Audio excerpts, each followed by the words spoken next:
Hello, नमस्कार, आदाब, सत श्री अकाल और अस्सलाम वालेकुम। मैं हूं मोहम्मद अहमद काज़मी, लेकर आया हूं खास प्रोग्राम साउथ एशिया पर नजर सैयद अली मुश्तबा के साथ। सैयद अली मुश्तबा साहब चेन्नई में रहते हैं, सीनियर जर्नलिस्ट हैं और साउथ एशिया के मुल्कों पर खास नजर रखते हैं। इस बार हम जो बात करने वाले हैं, जो लोग पहली बार इस प्रोग्राम को देख रहे हैं उनको मैं बता दूं कि हर फ्राइडे को ये प्रोग्राम होता है, तकरीबन आधा घंटे का, और इसमें साउथ एशिया के मुल्कों में क्या कुछ है, नई खबर क्या है, उसकी एनालिसिस क्या है, वो हम बताने की कोशिश करते हैं सैयद अली मुश्तबा साहब के जरिए।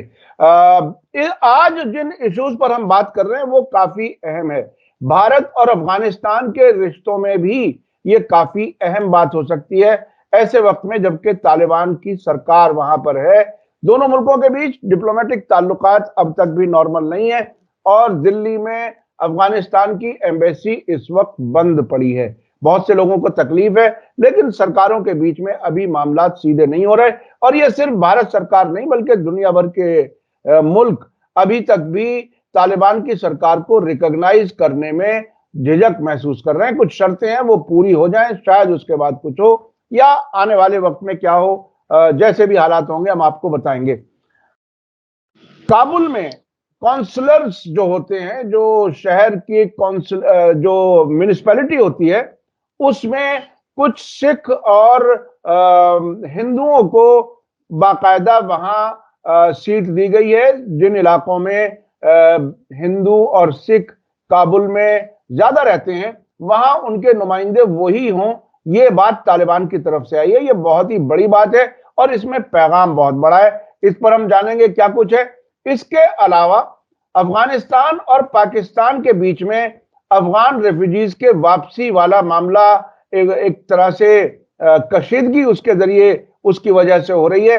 और अब तालिबान की तरफ से मुतालबा है कि जो अफगान पाकिस्तान में रहते थे, उनकी जो प्रॉपर्टीज हैं, उनके एसेट्स जो हैं, वो पाकिस्तान उन्हें वापस दे। उस पर क्या कुछ हो रहा है, क्योंकि पाकिस्तान ने अफगान रिफ्यूजीज को अपने लिए सिक्योरिटी का खतरा बताते हुए उन्हें वापस जाने के लिए कहा था। काफी हद तक जा चुके हैं, अभी कितने बाकी हैं वो तफसीलात हमें इस प्रोग्राम में आगे मिलेंगी। इसके अलावा इमरान खान का सियासी फ्यूचर क्या है, कई मुकदमों में उन्हें जेल का हुक्म हो चुका है। इसके अलावा मालदीव्स में नए प्रेसिडेंट मोहम्मद मुइज़ू, आज फ्राइडे में आप देख रहे हैं, तो मालदीव में उनका ओथ टेकिंग सेरेमनी हो रहा है और ये भारत के खिलाफ नारा लगा करके आए हैं। भारत पर क्या कुछ असर पड़ने वाला है इसका, वो भी हम जानेंगे। सैयद अली मुश्तबा साहब, वेलकम है आपका। मीडिया स्टार वर्ल्ड को आपने वक्त दिया, वक्त दे देते हैं आप, उसके लिए बहुत बहुत शुक्रिया। आप ये बताइए कि तालिबान की ये क्या खबर है काबुल से। काबुल एक बहुत ही दिलचस्प और बहुत ही खूबसूरत शहर है जिसको जंगों ने तबाह किया है। मैं भी 2 बार वहां पर जा चुका हूं। एक उस जमाने में जब रूस की फौज वहां पर थी 1986 में, उसके बाद 1996 में सिबगतुल्लाह मुजद्दिदी वाली जो सरकार थी उसमें भी मैं गया हूं। उस वक्त भारत से कई जर्नलिस्ट साथ में गए थे, डेलीगेशन था। बहुत ही खूबसूरत जगह है, लेकिन बहुत ही एक तरह से बदनसीब बना दी गई है कुछ बाहर की ताकतों के जरिए। अब क्या कुछ है, तालिबान और हिंदुओं और सिखों के बीच में क्या रिश्ता उभर के आ रहा है? जी, पहले तो काज़मी साहब आपका बहुत शुक्रिया और हमारे सामाईन को मेरा आदाब, सत श्री अकाल और अस्सलाम वालेकुम। आज हम लोग अपनी चर्चा का आगाज़ जो है वो काबुल शहर से कर रहे हैं और जो खबर है काबुल से वो ये है, वो एक उसमें बहुत बड़ा मैसेज है, क्योंकि वो मैसेज ये है कि जो वेस्टर्न गवर्नमेंट है अमेरिका और जो मतलब वेस्टर्न यूरोप और ये वो इंक्लूसिव सरकार की वो बात लगा रही है और वो कह रही है कि ये तो उनके होना चाहिए। उसी तरफ एक इशारा, एक संकेत दिया जा रहा है तालिबान गवर्नमेंट की तरफ से कि देखिए अब काबुल के अंदर जो है वो 37 म्युनिसिपल वार्ड है। जो म्युनिसिपैलिटी होती है, हर शहर के अंदर एक म्युनिसिपल कॉर्पोरेशन होता है और उसका जो है उसका पूरा दिल्ली नगर निगम होता है और इसी तरह हर शहर के अंदर जो है उसका जो नगर निगम होता है, वैसे ही काबुल के अंदर भी है। और काबुल के अंदर जो नगर निगम है वो 37 वार्ड्स पे जो है वो मुश्तमिल है और उसके बाद उसमें 3, 4 या 5 वार्ड जहाँ पे सिखों की और हिंदुओं की तादाद ज़्यादा है, वहाँ पे तालिबान ने उनको यानी कि हिंदुओं को और सिखों को वार्ड के अंदर शामिल करने ऐलान किया है और उन्होंने कहा है कि इनको आप जगह दीजिए काउंसलर की जगह पे, वहाँ कोई इलेक्शन तो है नहीं, तो वहाँ तो सिलेक्शन होता है।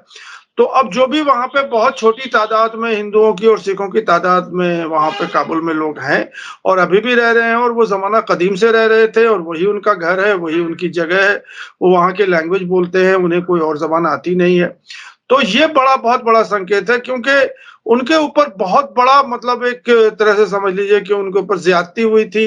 इससे पहले जो जो जो हुकूमत थी, पहले जो तालिबान हुकूमत थी और उसके पहले और भी जो हुकूमत थी, तो इन सब छोटे-छोटे मतलब बहुत अब जो पोज़ीशन है इनकी वो 1000-2000 लोग ही बच के रह गए हैं काबुल शहर में। 4 या 5 मंदिर जो हैं हिंदुओं के मंदिर हैं, 1 या 2 गुरुद्वारा वहाँ पे है।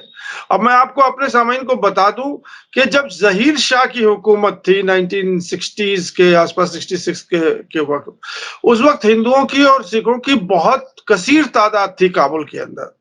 और वो लोग सब बिजनेस क्लास थे और वो सब बिजनेस करते थे और किंगशिप थी अफगानिस्तान में और बहुत ही खुशहाली से और बहुत ही अच्छी तरह से लोग रहते थे। कोई भी हिंदू मुसलमान की कोई कोई फीलिंग नहीं थी। लेकिन वो सब चीज़ें जो हैं अब के हालात में वो ख़त्म हो गई है और ज़्यादातर जो है सिख और हिंदू जो है वो अफगानिस्तान छोड़ करके या काबिल छोड़ करके चले गए हैं।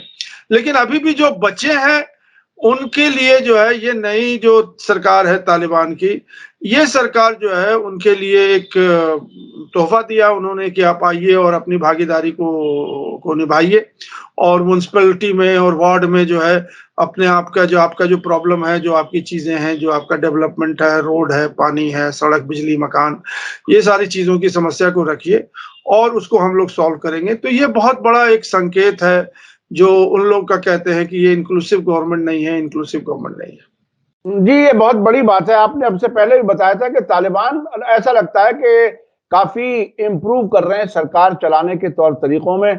आपने एक बार ये भी बताया था कि उन्होंने अपनी करेंसी को काफ़ी बेहतर करने की तरफ लेकर के जा रहे हैं। तीसरी सबसे ज़्यादा बेहतर इम्प्रूव होने वाली करेंसी बन चुकी है और काबुल में अब सिक्योरिटी के हालात भी निस्बतन बेहतर है। अब धमाके वगैरह बहुत कम होते हैं। तो ये है तालिबान की सरकार के इस वक्त के हालात जो हम अक्सर उस पर नजर रखते हैं। अच्छा, अब ये तालिबान सरकार यानी अफगानिस्तान सरकार और पाकिस्तान के बीच में जो रेफ्यूजीज की वापसी वाला सिलसिला पिछले 2-3 हफ्ते में बॉर्डर पर बहुत लोग नजर आए, भीड़ बहुत नजर आई और वो कभी-कभी तो अनमैनेजेबल किस्म की भीड़ भी थी। अब क्या सूरत हाल है और कहाँ टकराव कहाँ है अभी?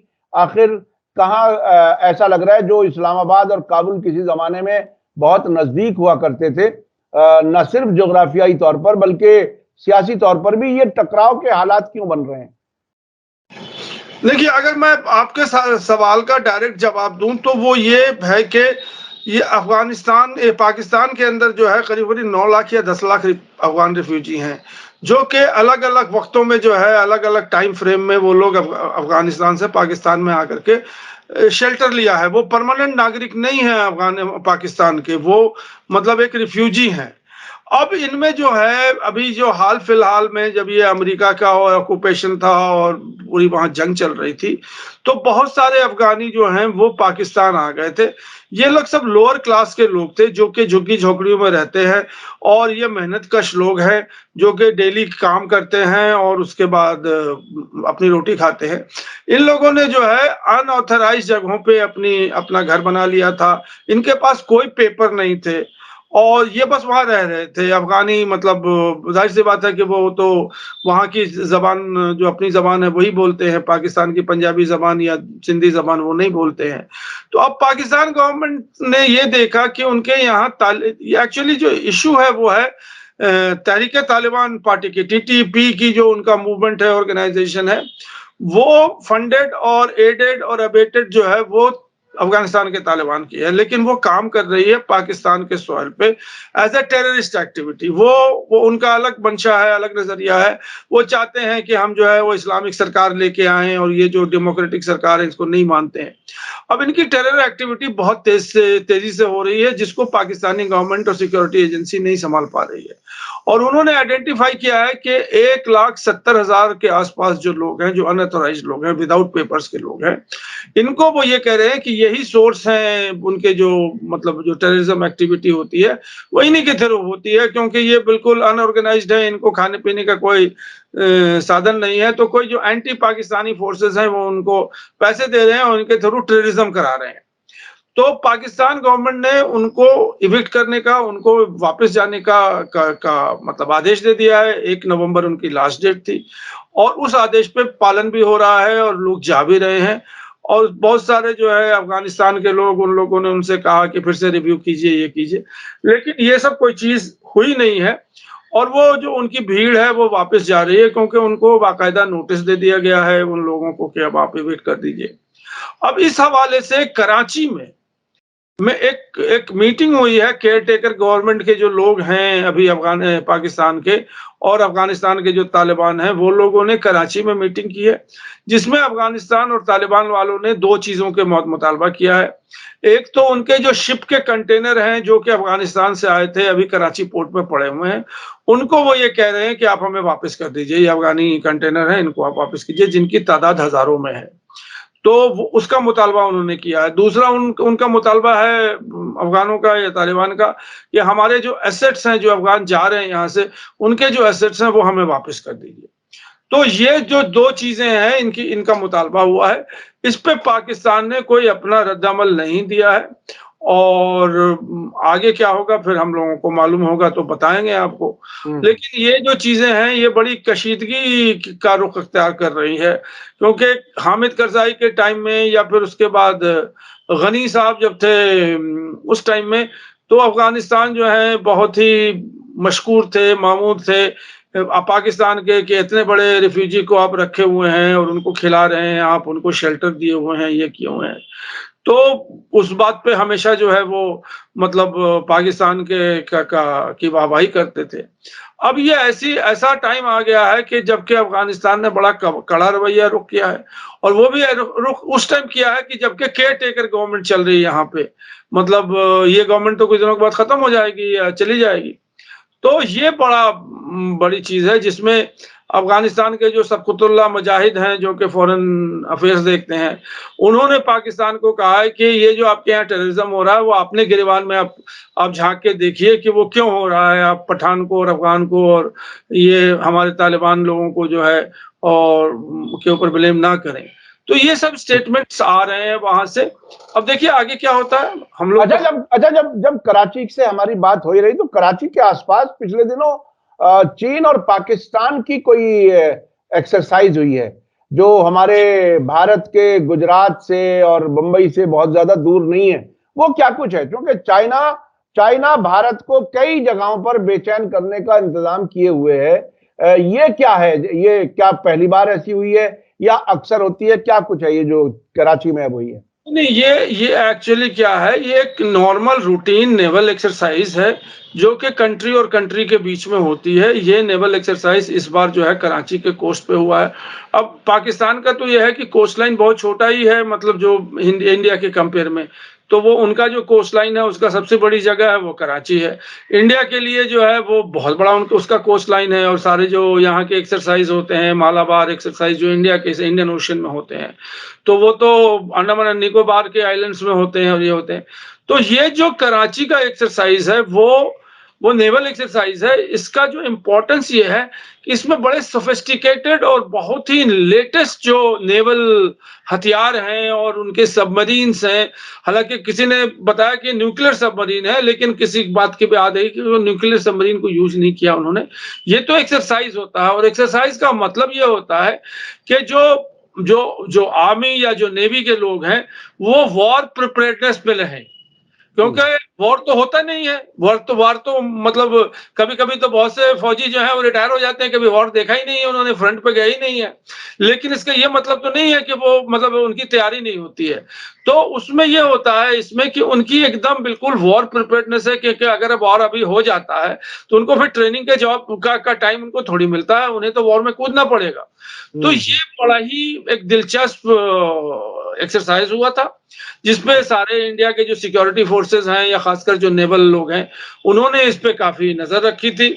और वो नजर इसके लिए भी थी कि क्या-क्या जो है उन्होंने नए गैजेट्स और क्या-क्या जो है उन्होंने मतलब नया वेपन्स और जो उनके इक्विपमेंट्स हैं और नेवल के शिप हैं, वो किस-किस तरह के हैं, क्या-क्या उनका मेक है, क्या उसके अंदर इम्पोर्टेंस है। तो ये खबर जो है बहुत इम्पोर्टेंट है, इसलिए कि कराची जो है वो मुंबई से बिल्कुल बहुत करीब है। एक ज़माने में फेरी सर्विस भी चला करता था कराची टू बम्बई। लोग बम्बई से कराची जाते थे, कराची से बम्बई आते थे। तो ये खबर यही है वो नेवल एक्सरसाइज की।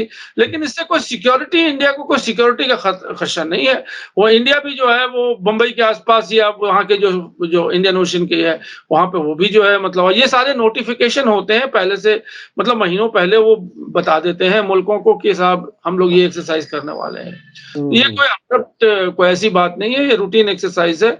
इसमें कई कंट्री मिलके भी करते हैं, लेकिन यहाँ पे जो है वो चाइना और पाकिस्तान ने मिलकर किया है। अच्छा, पाकिस्तान में सियासी हलचल क्या है? नए इलेक्शन की जो तैयारी है, इसमें दो मेजर वाकयात सामने नजर आ रहे हैं। एक तो इमरान खान के लगातार जेल में रहना उनका, और नवाज शरीफ की वापसी। तो ये क्या क्या होने जा रहा है? वहां के इलेक्शंस के बारे में क्या कुछ है? कब इलेक्शन होने वाले हैं? क्या इमरान खान की पार्टी इलेक्शन लड़ पाएगी या नहीं लड़ पाएगी? अदालतों में कुछ है तो क्या है, उससे कहीं कोई इशारे मिल रहे हैं क्या? क्या कुछ सूरत हाल है? इमरान खान जो लाखों की तादाद में जब इनकी हुकूमत गिरी थी तो ऐसी रैलियां, आधी आधी रात को रैलियां हमने देखी हैं इस्लामाबाद में और कराची में और दूसरी जगहों पर।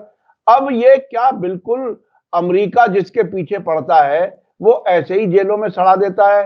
क्या है पाकिस्तान के डेमोक्रेसी का फ्यूचर, पाकिस्तान की सियासत का फ्यूचर क्या है? देखिए, आपने बहुत सही संकेत दिया है। अभी जो जो सूरत हाल वहां पे है वो यही है कि जो जो इंतजामिया वहां के जो हुक्मरान हैं और जो भी लोग हैं वो यही चाह रहे हैं कि इमरान खान जो है वो जेल में ही सारी जिंदगी अपनी गुजार दें। और उन पे पहले तो एक केस आया था, साइफर केस, उसमें महमूद शाह कुरैशी भी हैं और ये भी हैं, इन दोनों पे उनको सजा भी हो गई है और वो जो है वो अब जेल में बंद हैं। अब दो केसेस और खुल के आ गए हैं जिसपे वो उनको मतलब सजा हो गई है इमरान खान को। एक केस जो है वो ट्रस्ट का है, कोई ट्रस्ट उन्होंने बनाया था, कोई यूनिवर्सिटी बनाया था, उसपे उनका ये करप्शन का केस है कि उसमें उन्होंने कहा कि इन्होंने पैसे खाए हैं इसके अंदर, तो उसपे भी जो है उनकी इंडाइटमेंट हो गई है। और तीसरा जो केस है उनका जो है वो तोशाखाना का जो पुराना केस था जिसपे उन्होंने जो है वो कुछ रिलीफ मिला था, उसका एक और एंगल भी सामने आ गया है। तो मुझे ये नहीं लगता है कि इमरान खान जो है वो इलेक्शन में पार्टिसिपेट कर पाएंगे और एक मुआवजा हो जाएगा कि वो जो है इन सारे केसेस से बाहर हो जाएंगे और उसके बाद वो फिर इलेक्शन में आकर के खड़े हो जाएंगे। इसमें एक दो बात और भी मैं बता दूं कि अब जो है वो बुशरा बीबी के ऊपर भी जो है वहां की जो इंतजामिया है और वहां के जो केयर टेकर हैं उनको भी फंसा लिया है और बुशरा बीबी के ऊपर बाकायदा मतलब वो शहर या पाकिस्तान नहीं छोड़ सकती हैं, उस लिस्ट में आ गई हैं। एक लिस्ट वहां बना हुआ है कि कौन कौन लोग जो हैं जो यहाँ से कंट्री से बाहर नहीं जा सकते हैं, जिनको मतलब जिनका पासपोर्ट सब कह लीजिए कि जब्त कर लिया गया है, उसमें बुशरा बीबी का भी नाम है। और अभी वहां से जो कहानी आ रही है वो ये है कि उसी ट्रस्ट में अल-कदीर ट्रस्ट है, जो यूनिवर्सिटी वाला ट्रस्ट है, उसमें बुशरा बीबी का भी अरेस्ट हो सकता है, पॉसिबल है। तो ये तो सूरत हाल है यहाँ पे इमरान खान की। अब इमरान खान का जो फ्यूचर है वो इमरान खान कैसे निकलेंगे, ये सब लोग के अटकलियां लगा रही हैं कि कैसे मामला बन जाएगा। क्योंकि या तो पब्लिक जो है रिवोल्ट करे इलेक्शन में, वो कहे कि इमरान को लेके आइए, no election without Imran Khan, इस तरह की बातें होंगी। क्या ऐसा पॉसिबल है कि इमरान खान को जेल से निकाल कर करके उनको जो है इलेक्शन में खड़ा करवा दिया जाएगा? और नहीं तो फिर या तो अमेरिका बहादुर जो है वो अपना संकेत दे कि भाई इमरान खान को निकाल दीजिए तो 1 मिनट में निकल जाएगा, या फिर सऊदी अरेबिया कह दे इनको कि आप निकाल दीजिए तो वो निकल जाएगा। क्योंकि इमरान खान ने जो पंगा लिया है वो तो बहुत ही मतलब अपने आप को बहुत ही खुद ही ने अपने डिफिकल्ट सिचुएशन में उन्होंने ले लिया। वो हकीकी आजादी और हम जो है बिल्कुल आजाद मुल्क हैं, हम अपना इंडिपेंडेंट फॉरेन पॉलिसी बना सकते हैं। मुझे तो इमरान खान के इस पॉलिटिकल जो मूव पे जो है मुझे शक लगता है कि कितने बचपने की हरकत की उन्होंने। भाई जो आदमी रहता है जिस मुल्क में जिस माशरे में रहता है उसको तो समझता है, क्योंकि अमेरिका का जो लेवर है पाकिस्तान के ऊपर वो हमसे ज्यादा तो इमरान खान जानते हैं। सऊदी अरेबिया की पकड़ है, एक बार इमरान खान ने क्या किया था वो आपको भी शायद मालूम होगा कि वो पैरेलली एक सऊदी अरेबिया के एक अलग संगठन बनाना चाह रहे थे, वो इस्लामिक कॉन्फ्रेंस से भी बाहर बनाना चाह रहे थे, जिसमें उन्होंने टर्की और मलेशिया को साथ किया हुआ था माइनस सऊदी अरेबिया को। अब सऊदी अरेबिया उसको टॉलरेट नहीं कर सकता है तो वो तो इमरान खान के खिलाफ हो गया। तो अब इस तरह की उन्होंने अब आसिफ मुनीर से उनके पहले से झगड़े थे उनके, तो सारे जो झगड़े के सबब हैं वो तो इमरान खान ने खुद अपने लिए क्रिएट किए हुए था। उन्हें ये नहीं मालूम था कि पावर सेंटर कहाँ है और किससे हम मतलब दोस्ती करें किससे हम दुश्मनी करें, उन्होंने सबसे दुश्मनी ले ली। अब इसमें मेरी एनालिसिस अगर आप जानना चाहेंगे तो मुझे एक ही सूरत हाल समझ में आती है, जो कि मैं मतलब बिल्कुल समझ लीजिए कि उसका 2% या 3% चांसेस है, वो है चाइना। चाइना अगर हस्तक्षेप करेगा तो शायद इमरान खान जो है निकल के आ जाए बाहर और फिर इलेक्शन में वो लड़ लें, क्योंकि चाइना के कर्जों पे डूबा हुआ है पाकिस्तान। चाइना के मतलब इसके ऊपर इस्लाह के ऊपर और जो भी मतलब मिलिट्री हार्डवेयर है और जो डिफेंस की चीजें वो, तो चाइना का जो है वो एक लेवरेज है पाकिस्तान के ऊपर जो कि अमेरिका को काउंटर कर सकता है, अमेरिका को वीटो कर सकता है। और एक बात और भी मैं बता दूं इसी हवाले से कि खुफिया अभी एक मीटिंग हुई थी आसिफ मुनीर साहब की, वो गए थे बीजिंग, जिसकी कोई भी रिपोर्टिंग नहीं हुई है और वो सोशल मीडिया में ही जो है वो बात आई थी कि आसिफ मुनीर अभी जो है वो चाइना में बीजिंग में घूम रहे हैं और बातचीत कर रहे हैं। और उसका जो मौक़िफ़ था वो ये था कि अभी ये जो अमेरिका के सेक्रेटरी आए थे हमारे जब डिफेंस एंटनी ब्लिंकन और लॉयड ऑस्टिन, जॉन ऑस्टिन, ये लोग आए हुए थे। तो अभी अमेरिका की और इंडिया की बहुत घनिष्ठता हो रही है, बहुत नजदीकी आ रही है। तो कुछ कोड वगैरह जो हैं वो अमेरिका ने दिए हुए हैं वो चाइना को, तो पाकिस्तान को।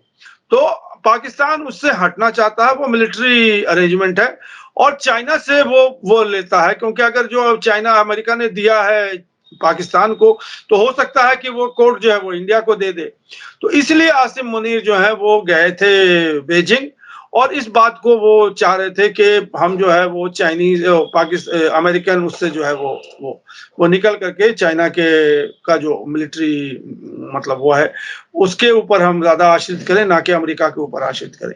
तो इसी बीच शायद हो सकती है, मुझे तो वही समझ में आ रहा है। और तो और या नहीं तो अवाम कुछ करना चाहे तो अवाम का तो यह है कि उन्होंने इतनी बेदर्दी से और इतनी मतलब इससे उनको बंद कर दिया है, उनके सारे पॉलिटिकल लीडर्स को बंद कर दिया है, उनके जो है जो भी वर्कर्स हैं उनको बंद कर दिया है, बहुत ह्यूमिलेट किया है। उनके ऊपर अभी 1000 से ज्यादा वर्कर फिर अरेस्ट हुए हैं, वही वो जो उनका जो तोड़फाड़ उन्होंने किया था इमरान खान के अरेस्ट में। तो मुझे तो यही लगता है कि ये बहुत मुश्किल है कि इमरान खान जो है वो जेल से बाहर निकले और निकलने के बाद जो है वो मतलब इलेक्शन में लड़ सके। जी जी जी अभी अभी हमारे पास वक्त बहुत कम रह गया है। मालदीव्स में मोहम्मद मोइजू की आज ओथ टेकिंग सेरेमनी है। जिस वक्त हमारे लोग देख रहे हैं इस वक्त लगता है कि वहां ओथ सेरेमनी हो चुकी होगी या कुछ घंटों में होने वाली होगी। उसमें उस तब्दीली से भारत पे क्या असर पड़ने वाला है? देखिए, भारत के ऊपर उस तब्दीली का मुझे तो कुछ समझ में नहीं आता, क्योंकि भारत सबसे नजदीक मुल्क है मालदीव्स का, उससे नजदीक कोई और मुल्क नहीं है। चाइना बहुत दूर है, अमेरिका बहुत दूर है और ब्रिटेन बहुत दूर है। अब मोइजू साहब ने जो है वो अपने इलेक्शन कैंपेन में इंडिया आउट कर करके उन्होंने जो है वो हर जगह एक होता है स्लोगन होता है, उस स्लोगन पे लोग जो है मतलब अपने नेशनलिज्म को जो है, जैसे यहाँ जय श्री राम चल रहा है तो वैसे वहाँ इंडिया आउट, इंडिया आउट कर रहे हैं। लेकिन अब इसको अगर आप बहुत ही नजदीक से देखेंगे तो एक 75 लोग क्या कर लेंगे एक मुल्क के अंदर। इंडिया के सिर्फ 100 भी लोग नहीं है जो कि मतलब इंडिया के सिक्योरिटी फोर्सेस हैं जो कि वहां पर हैं, उन्हीं को आउट करना चाह रहे हैं वो। और मोइजू साहब ने कहा कि जैसे मैं ओथ लूंगा उसके बाद मैं इंडिया के एम्बेसडर के पास जाऊंगा और उनसे कहूंगा कि इनको आप वापस ले लें। इसके साथ एक और बात उन्होंने कही थी कि मैं चाइना के किसी भी आर्मी फोर्सेस को या सिक्योरिटी फोर्सेस को नहीं इनवाइट करूंगा यहाँ आके रहने के लिए। तो ना ही मैं इंडिया के किसी फोर्सेस को देखना चाहता हूँ और ना ही मैं किसी और एक्सटर्नल कंट्री को देखना चाहता हूँ। अब ये बात देखने की है कि वहां के जो लोग हैं, जो इंडिया के सिक्योरिटी फोर्सेस हैं, जिनको वो हटाने की बात कर रहे हैं, वो हटेंगे कि नहीं हटेंगे या क्या होगा वो तो आगे वक्त ही आएगा।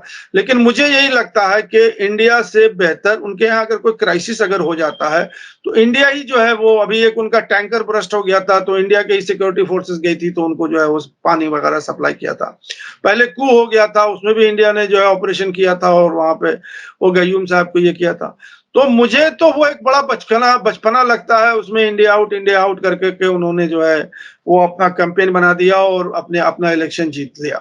इसके कड़ी में एक लास्ट चीज है कि जो मोहम्मद नशीद थे वहां पे, अभी वहां के स्पीकर थे असेंबली के, उन्होंने रिजाइन कर दिया है क्योंकि अब मोइजू साहब आ गए हैं जिनका उनसे मतलब तालमेल नहीं है, क्योंकि उनकी सपोर्ट भी नहीं है।